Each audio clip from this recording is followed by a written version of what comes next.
Kenan Muwika. El día de hoy veremos los pronombres personales del náhuatl clásico. Néhuatl, yo. Tehuatl, tú. Yehuatl, él o ella. Tehuantin, nosotros. Anmehuantin, ustedes. Yehuantin, ellos o ellas.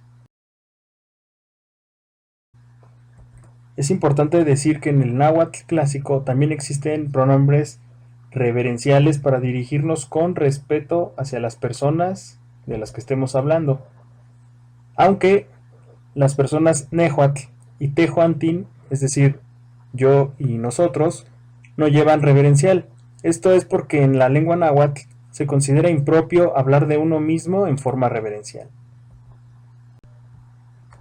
Entonces tenemos tehuatzin, usted, yehuatzin, su venerable persona de él o de ella, Anmehuatzitzintin, sus venerables personas de ustedes, y Yehuatzitzintin, las venerables personas que son ellos o ellas.